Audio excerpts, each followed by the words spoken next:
Wow. Just the sound of how many shots rang out.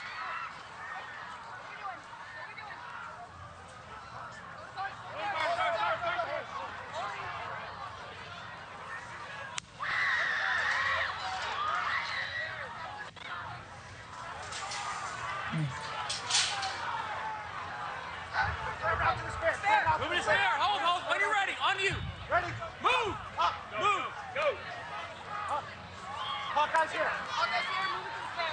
And we are replaying the moment that is no doubt global news right now. A former president, a major party nominee, and potentially gunfire aimed at former President Trump at his campaign event. Michael Viqueira, our Washington bureau chief, forgive me, I'm a little bit I'm still in awe of the fact that someone would attempt to do this, and then all of those people, yes, the former president, but all of those people in the crowd at risk of their safety. Right.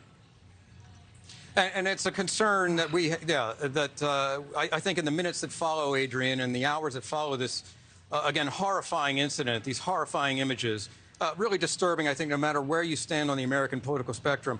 We're going to find out, hopefully there was no one in the crowd that was injured in what is apparently, as you pointed, gunfire. It did sound like gunshots. Obviously, the president, you can see on his ear, around his ear, what appears to be blood.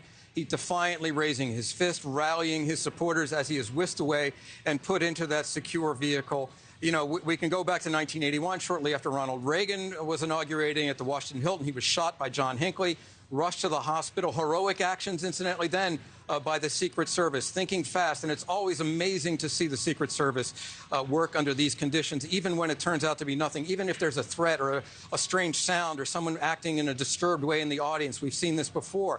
Gerald Ford, going back to the Gerald Ford administration, shots fired at him when he was on the West Coast at a rally by Mansonites, of all people. But you are right. This is extremely rare in modern American politics since that time. I'm racking my brain trying to think of other incidents like this, and I simply cannot. So no matter the vitriolic nature of the polarization that we hear about so much in American politics today, to see something like this is sobering isn't even the right word. It's disturbing, and it really gives you pause. It does. And, you know, it's interesting. I thought about when he stood up, because we were all just waiting to see, is he going to get up? How are they going to get him out of there? And I thought of, you can't really compare former President Trump to anyone in modern times, for sure. But I thought about this story of Teddy Roosevelt, when somebody shot him and the bullet was still lodged in him, and he still maintained. And he finished his speech. Yeah, he finished his speech. And I thought about when he raised his hand, that image of Teddy Roosevelt came to my mind. Just steadiness in the light of chaos, and people thinking, what did I just witness? Right. And there was an incident, I believe, that when Donald Trump was the president, or perhaps campaigning in 2016, where the Secret Service did surround him, if you recall. It did not turn out to be a threat. So echoes of that. Obviously, this is something much more serious.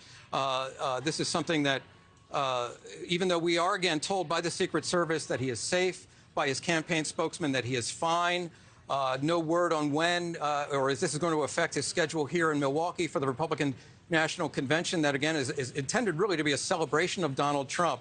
But, you know, and another question is going to be asked in the hours and days ahead is how in the world, if in fact this is gunshots and this individual is within the security perimeter of this rally. And again, everybody in that rally has been through a metal detector.